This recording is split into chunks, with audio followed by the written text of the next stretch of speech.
Oh, did that break?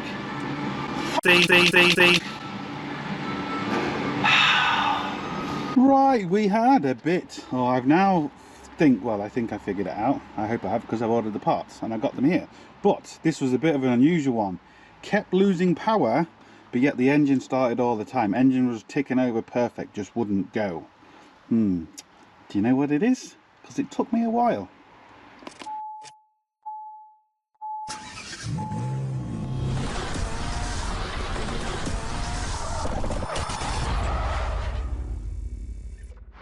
Hello and welcome to another Bodgit and Leggit video. Yes, we've got this 1993 camper, Ford Transit camper van.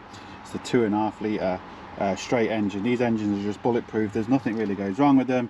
EGR valve sometimes, that's really about it. Apart from that, they're absolutely bulletproof. Yes, they're noisy and they're slow, but they just keep on going and going and they'll pull anything. But what was happening with this was, not all the time, that was the thing, just some of the times, as you're driving, it would get slower and slower and slower to the point where it just would not move. Like, it was just completely as if someone was got a big rope and just tied it off somewhere and just would not move. But the really strange thing was, you would start the engine and it'd be perfect. So let's imagine this in a modern car or something. Say a DPF filter is completely and utterly blocked. The car normally doesn't start. Or it's very difficult to start, and even when it does start, it sounds terrible, you know, because the air can't come out. And again, with blocked exhaust, same thing. But this was absolutely starting on the button, ticking over lovely, absolutely fine. I couldn't smell anything. Normally you might smell something. Everything smelled fine. Nothing was coming or sticking out at me. And of course, can't really stick a computer on this, but there's nothing to go wrong.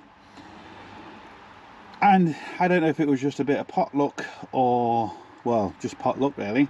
I was just happened to walking around. I had it on the lift at the time, and I noticed when I took off the wheels, the brake pads and this looked very, very red. And I was like, oh, looks like the brakes have locked on this at some point of its life.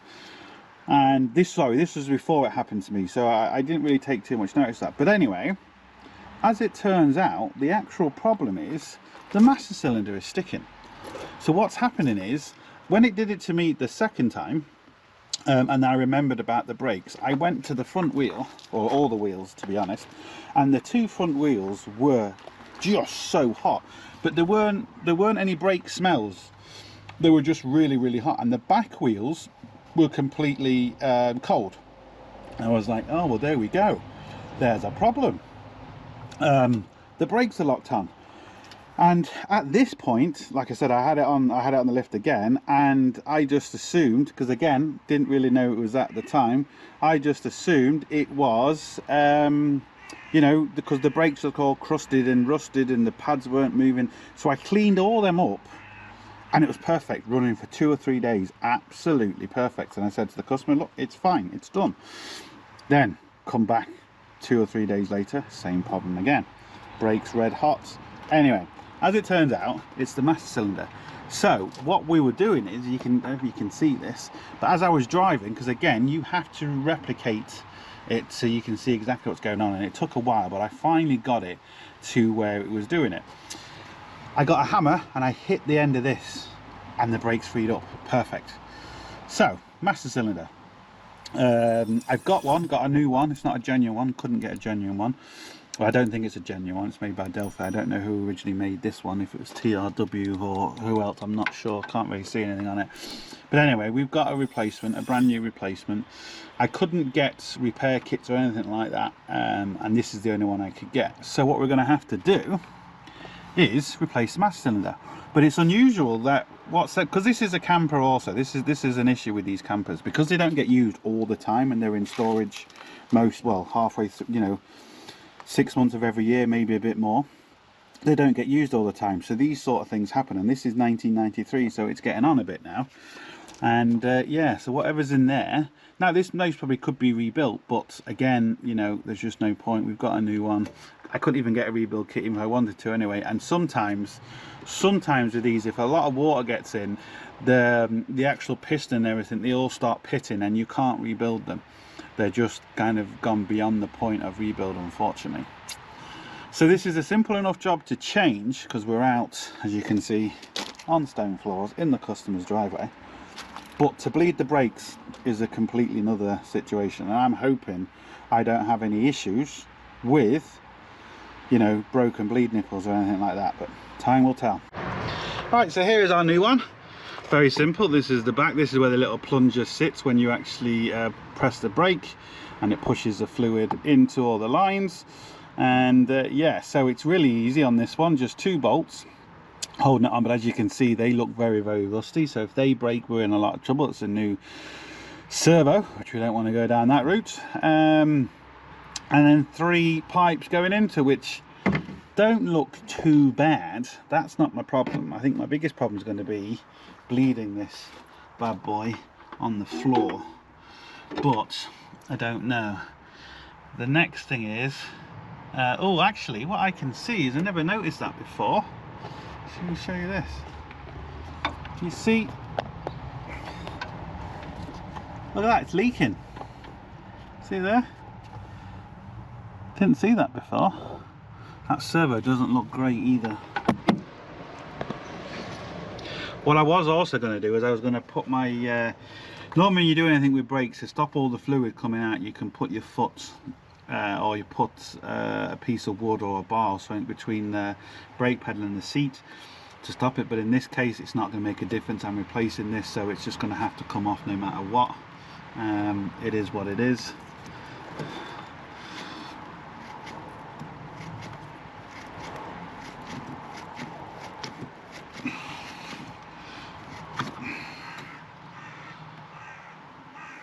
I've got a tub underneath to catch all the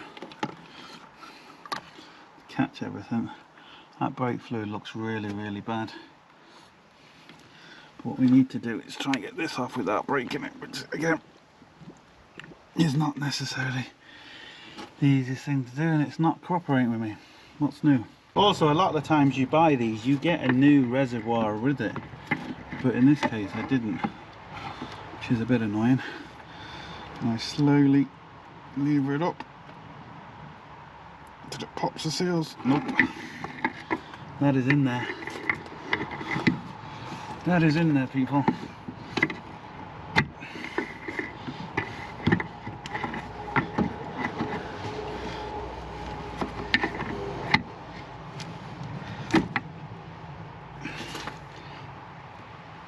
There we go. There we go.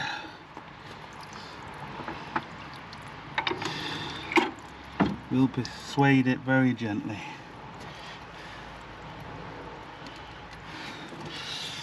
As long as we don't break them little legs. That's the most important thing. The other one hasn't popped off. It's annoying. Come on. There we go. Right. I'm gonna use brake clean and all that, but like I said, I've got stuff down below catching all the crap. But we got that off without breaking it. That's the most important part, because that's the part we haven't got new. Now what I want to try and do is crack these 3 first before I try and crack the and on other videos I've shown some very special spanners that go around completely. The brake spanners have a little hole in them so you can get over the brake line, but I've got these other spanners that completely go around the whole thing, but of course I haven't got them with me. Yeah, so that's great, isn't it? Right, so let's undo these first. Looks like a 13mm, hopefully it is, because it's what I brought with me. Oh no, it isn't. Oh no, wait, that one is. Oh, they're 10s. Right, the reason why I'm going to do this, I was looking at this one, I thought they were all the same size. Anyway, the reason why I'm going to undo these first is because it's actually being held. It's easier. If you undo this and it's all separated, it's just a lot harder. So let's just see. Oh, that's nice and easy. Okay, happy enough with that. We go and get another spanner. Right, 11mm. Am I right? Or do I have to go back? Oh, I'm right. Good stuff. No, but see now that one, look. That one won't.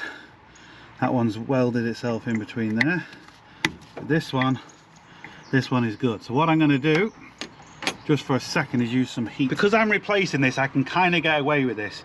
If you're not, and you put too much heat into something, you're going to burn all the rubbers. Now, like I said, I'm replacing all this, so it's not really that crucial, but I still have to be careful.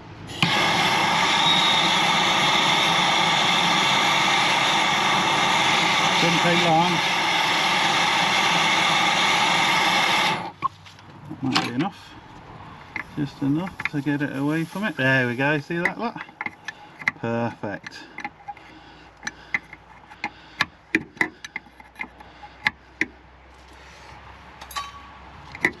Lovely. Still got to be careful because it's still a bit tight. But considering this is the original one, 1993, and when you look at some modern cars, the worst ones is when they have all that sealer stuff over, well not sealer, but that kind of protective cover over and it rusts. This does have a protective cover over it, but it's a lot better than the modern stuff.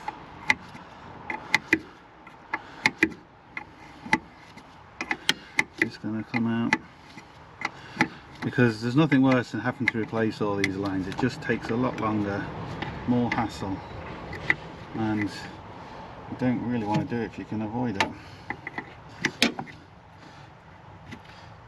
Should really put a rag on top of the airbox, but it's too late now. Do as I say, not as I do.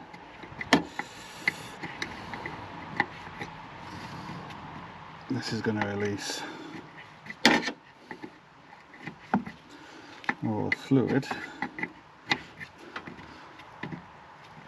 Oh, come on.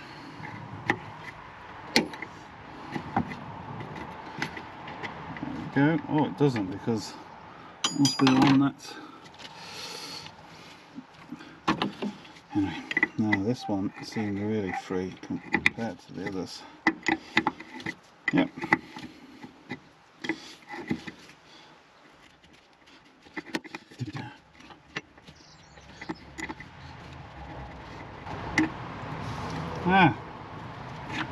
Can't really get them mixed up, but I am slightly worried about these. That one looks okay. Ah, well, that was my worry, and I think my worry is over. Right, so another 13 on these bad boys. The spring washer behind it.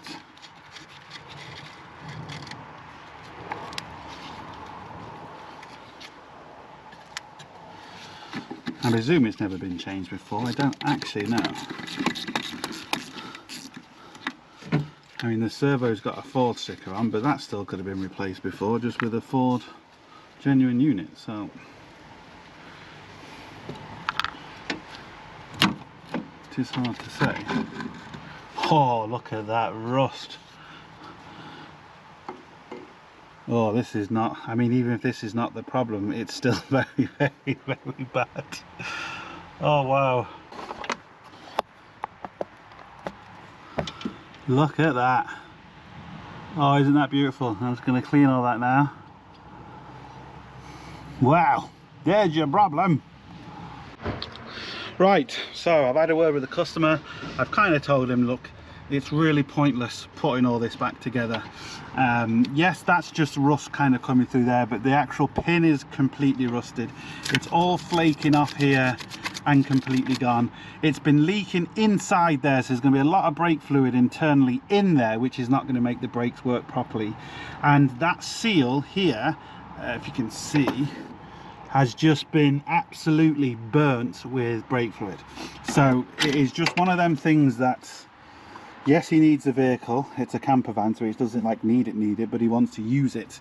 But it's one of them things where this is where it just comes to you know, your like reputation, because the problem is, if I put all this back together, give it 6 months, not even that, it's going to cause another issues. And then depending on the customer, they're, well, you haven't fixed it properly, it's done it, you know, a few months later. So this is the problem, and they don't understand. Now, lucky enough, this customer does.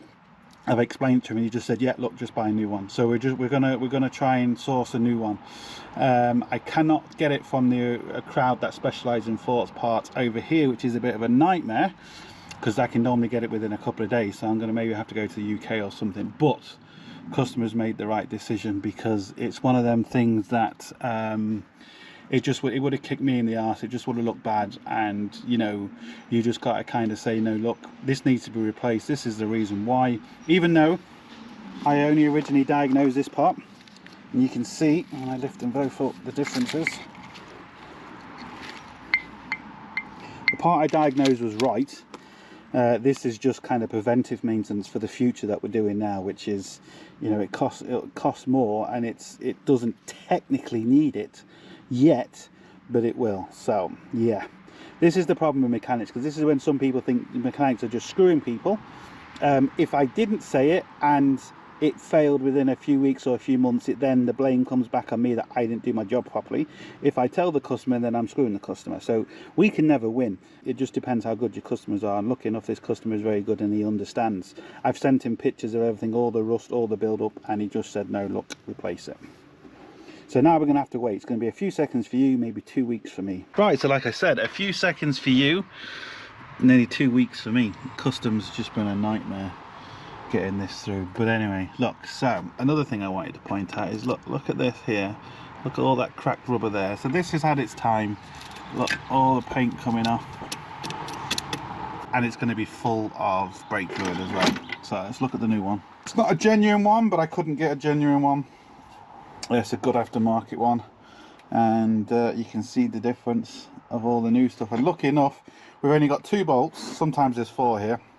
We've only got 2 and just one little clip. I'll show you underneath the brake pedal. I'm not going to be able to film that, but I'm going to show you where it is. Right, you can just see the pin here.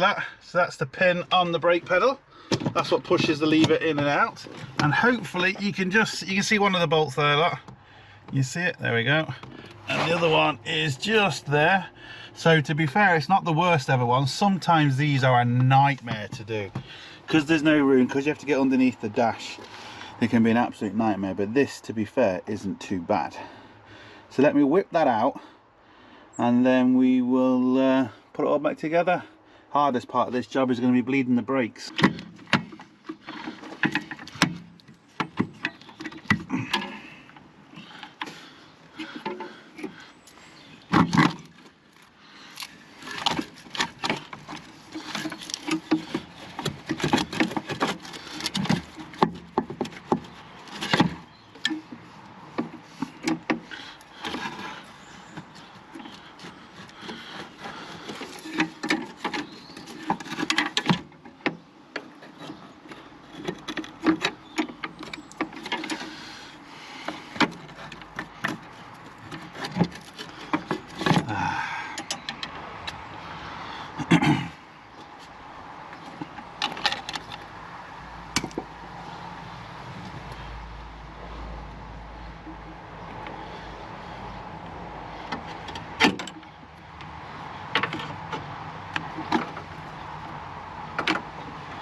Them out of the way.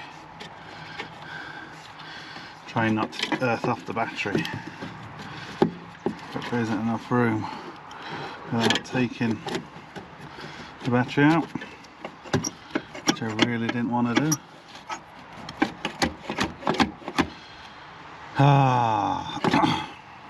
Bagger.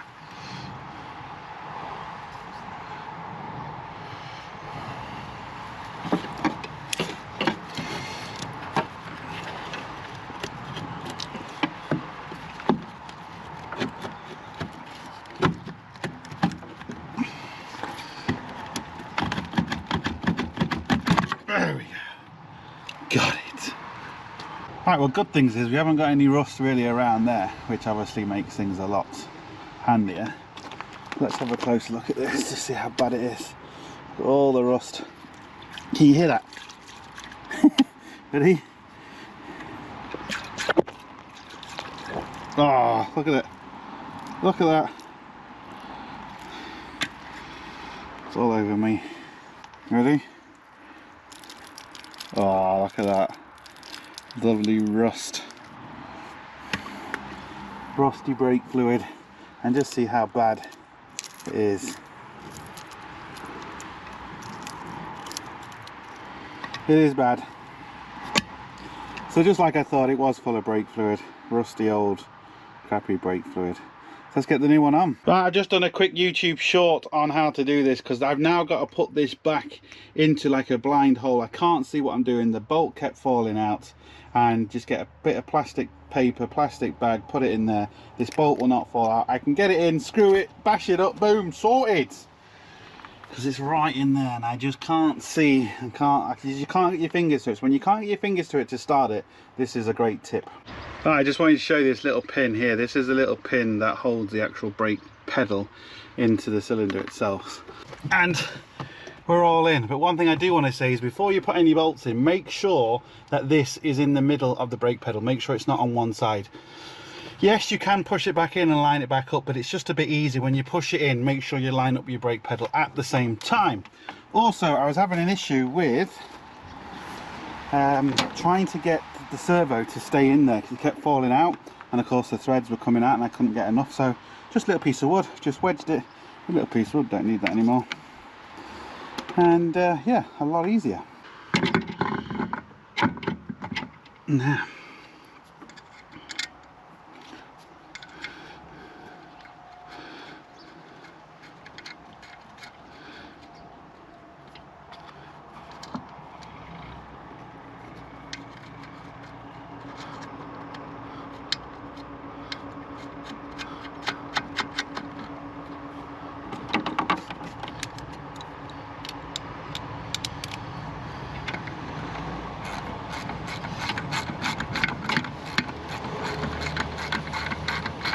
$13mm to tighten this back up, 17mm to take the servo off.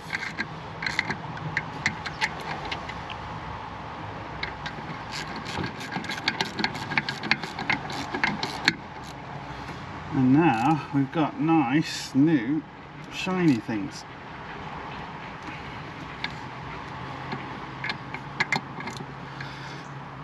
It's a shame we couldn't get hold of a reservoir bottle quick and handy enough to put a new one on.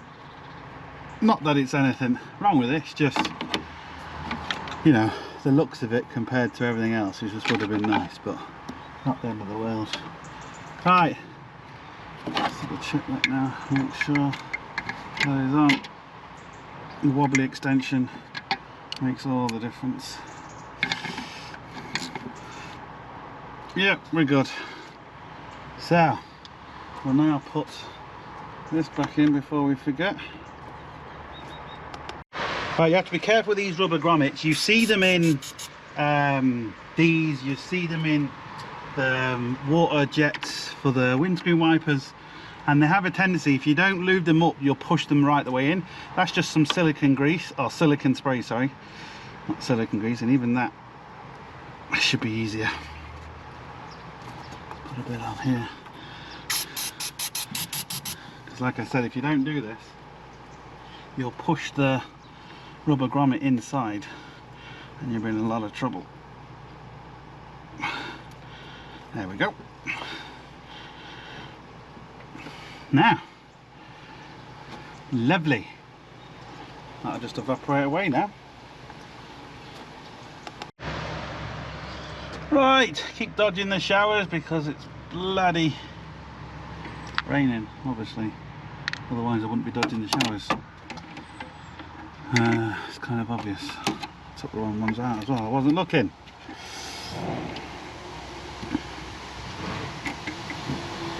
Just had that thought in my head, I was thinking, hold on, that's not going to bend up to there.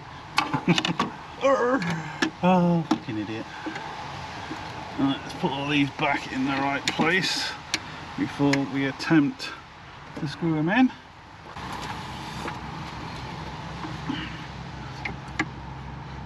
Oh no, oh no, bad to say, seized again, but it hasn't. Just want to get started a little bit, make sure it's straight in there. It is now. Double make sure it's in where it should be, which it is. This back there, that should be down there, that should be in here. Oh, now the rain started again. Tell you, the joys of working mobile, trying to dodge all the bloody rain. Let's just get these started so I can make sure they all fall back in the right place,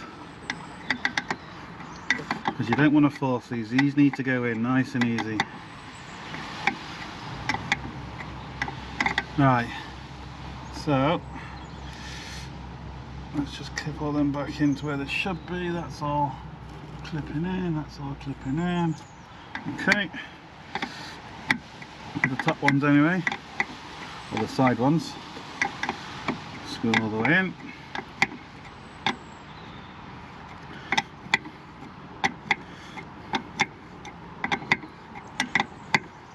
So 11 and 13 mil.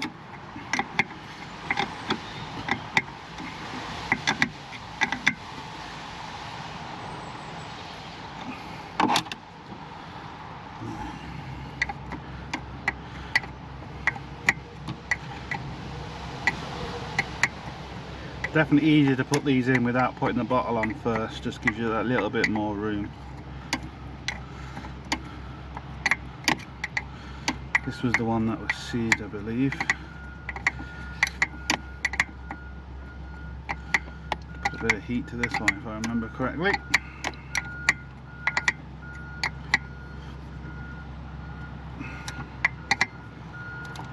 Now, this bottom one.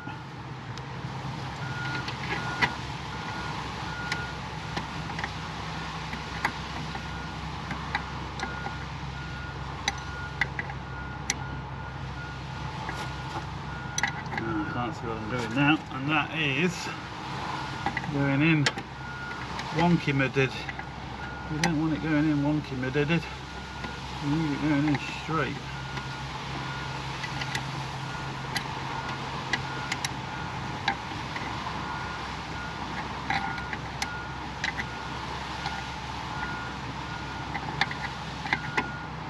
Oh, this one's not playing ball with me.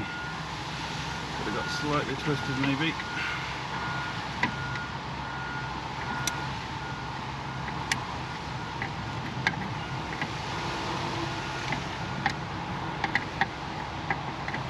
That's it. Bit of a bend. The problem with these is it's very easy to cross thread them, and you can't really, to a degree, feel you're doing it. You can, but you can't. And what will happen is it will just leak. When you're used to them, you know you're cross threading, but if you're not, you'll just think it's going in.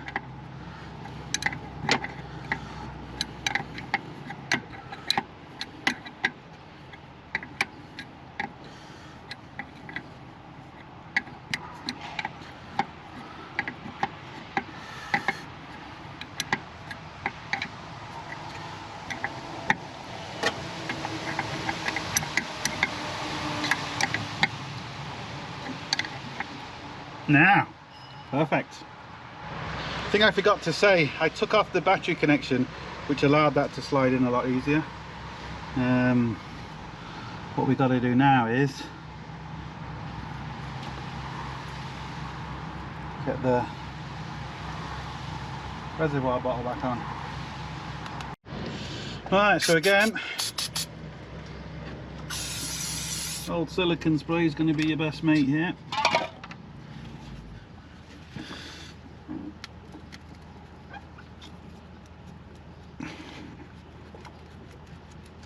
Oh, there we go. Now we can fill it with fresh fluid, but I'm just going to wait for a little bit just for that silicone spray to evaporate. But now we're all in. It's looking beautiful. Just to put this back on as well before I forget.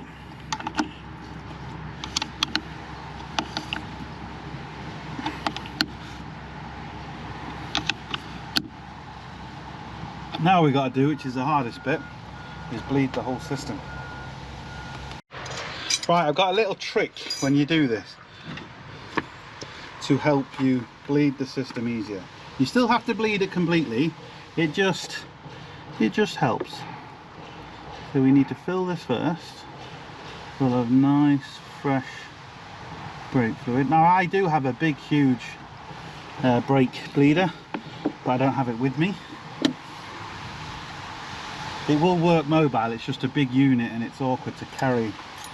So what I'm going to do is I'm going to undo these and essentially bleed it a little bit, not fully, but a little bit from here.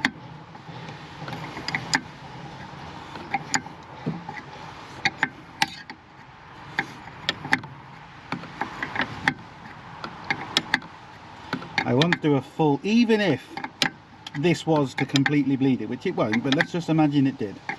You still want to bleed out the brakes because we've got old brake fluid. You've seen how bad it was coming out of this. You don't want it in it. I was hoping it would be leaking at this stage. I don't want to take them all off. Completely out, shall I say, because that will then mean I have to get them back in.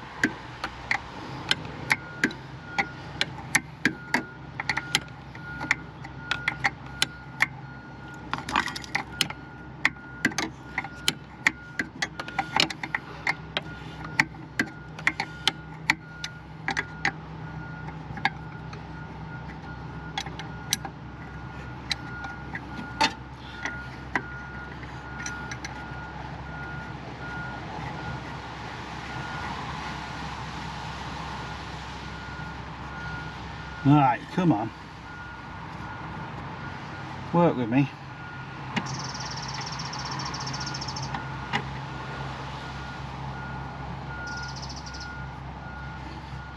Might not because of the way actually thinking about it.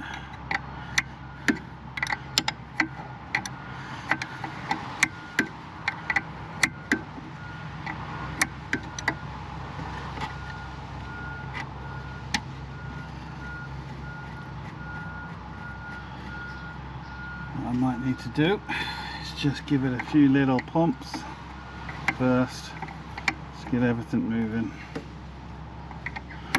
We'll leave them loose.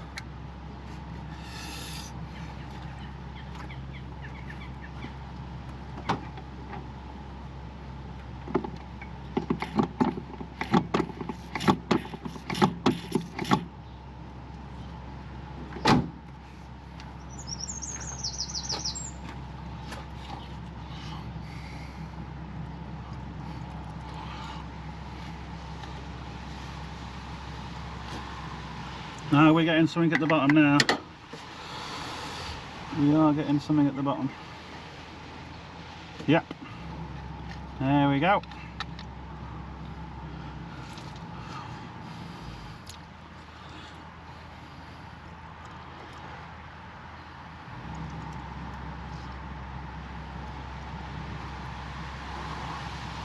Like I said, there's still going to be air in the system, but at least it kind of takes out a little bit of the air.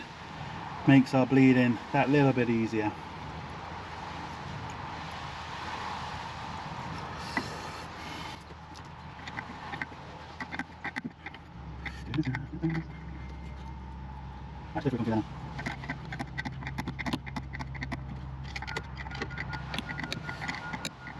Opening the top two allows the air to kind of escape.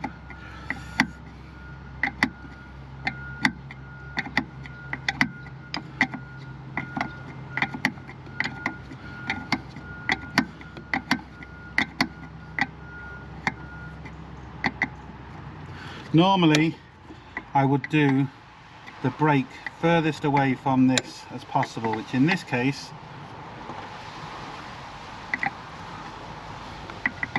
would be the back right or the back left, but I'm going to do the front first because I kind of need to move it to get to do the backs.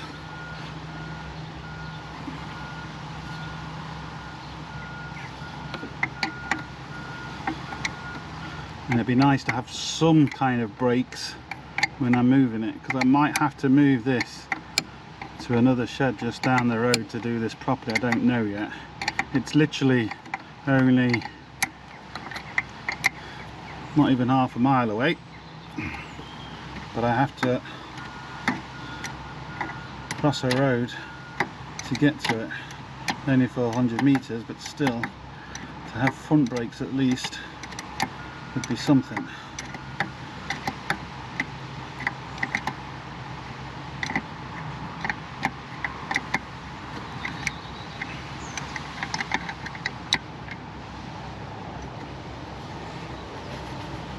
you know.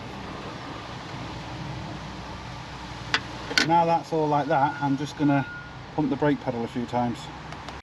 Right, definitely not gonna be able to film this next bit. I can't even see myself. You can now see better than me. So I've got the wheel turned out as best as I can. I can't really jack it up on this surface properly. Haven't got a big enough jack with me, and it's all stone, so it's going to be awkward.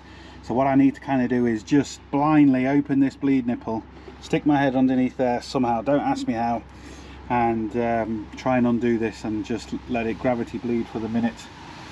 It's going to be awkward, but hopefully we can get it done. Right, unfortunately this is completely seized and I'm in a bit of trouble, so I have no choice but to put a bit of heat to it. You have to be so careful doing this.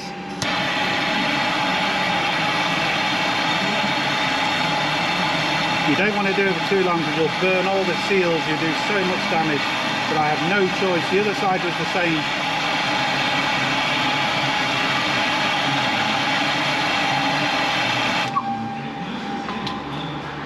Hopefully that's enough. Oh.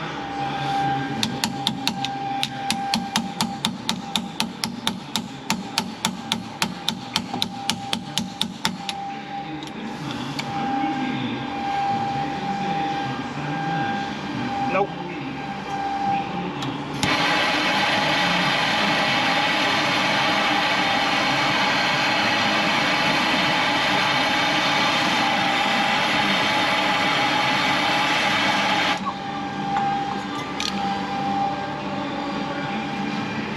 Oh, please, come on. Yes. Still not great though.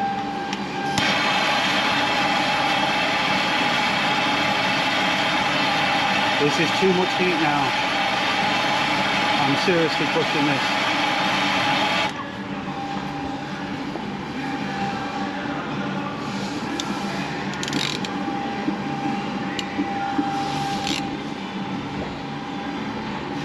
Open, close, open, close.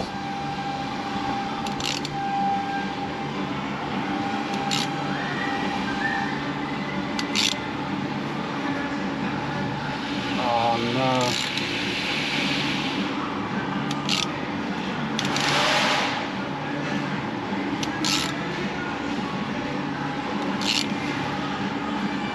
Oh, did that break? Fuck! Fuck it! I've got no easy outs, I've got no nothing. T15 torque.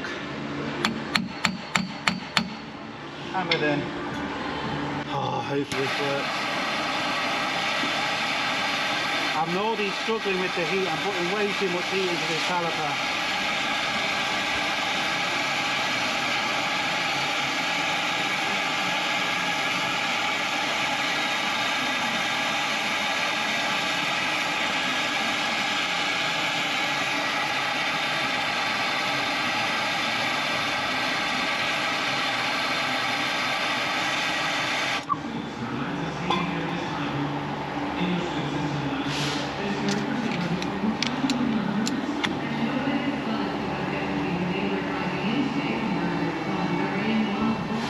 Wow.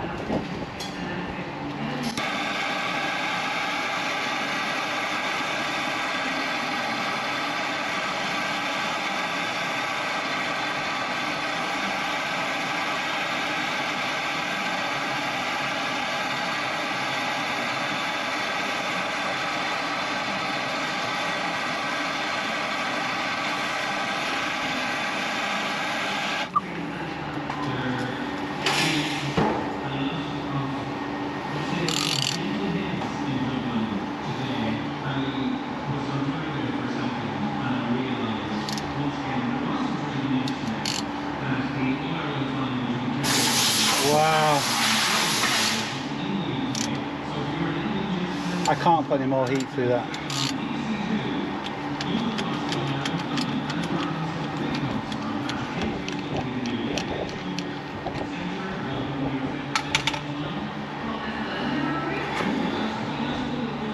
Unbelievable. I've only got one other option. Take off the caliper, lift it up, have this on the top and allow it to bleed that way. Right, my only saving grace is there's going to be no airlock in here. It's going to be in the pipe. So we should actually be able to just loosen that, which I've done, and get it out. And I'm going to have to order a caliper for him, but I just want to get him going because he needs this for the bank holiday weekend. Unbelievable. But I think we're going to get away with doing it this way for the minute. Keep it down.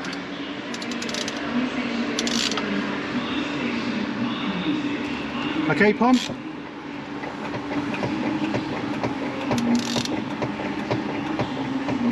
Okay, keep it down. Okay, pump. 2 more times.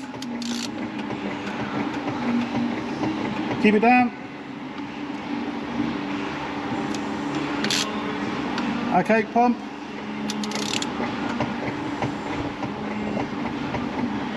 Keep it down.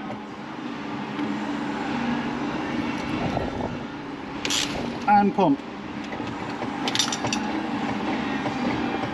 Okay, keep it down. Okay, release. Yeah. Keep it down. Okay, release. Yeah. Okay, perfect. Thank you. Right, the back left wasn't seized. That's good. So I'm just letting it gravity bleed for a minute while the other person that's helping me is doing something at the minute, and then we're going to come back and bleed them properly, and then do the far side. And just fingers crossed, one of the front brake pads or the front brake caliper is going to be all right. The issue is it's old and it's not getting used all the time, and the front brakes were cooked because of the cylinder seizing on, so that doesn't help. But hopefully we're going to be okay, enough for him to use it for the weekend, and we can order new parts and put them on another day. But time will tell. If it's even a little bit dodgy, I'm not going to let him go with it, but we'll have to wait and see. Right, I wasn't too happy with the way the brake was feeling. Now it's absolutely perfect. So what I did was I took the brake caliper off. I just couldn't be asked to film it because it was just really annoying. I was just stuffed. Anyway, so I took it off and I put it upside down, and I pushed the pistons all the way back, and I let it gravity bleed. My phone was ringing and it was a big bill that was just going to get paid, so I had to answer it. Anyway, so what I did is I turned the caliper upside down. Lucky enough, where the actual where the pipe goes in to feed it was right at the bottom, so when I turned it up it comes right to the top, and I let it gravity bleed. And because I pushed the pistons all the way back, it means there was really no air that could be trapped in there. It was only a little bit, and took it again for a drive, and now absolutely 100%, as we see now. I'll just do this a little bit, but 100%, boom, absolutely perfect. Feels really good. I am going to tell the customer he needs to get a new brake, or even if we're gonna have to maybe get that out and you know, drill it out properly and put a new nipple in. But look, for the time being he's going to be able to use it. It's absolutely fine. So as always, hope it helps. Please like, share, comment and subscribe. Don't forget, links up here, links down below, but most important, don't forget, get your hands dirty. See you for the next one. Sorted.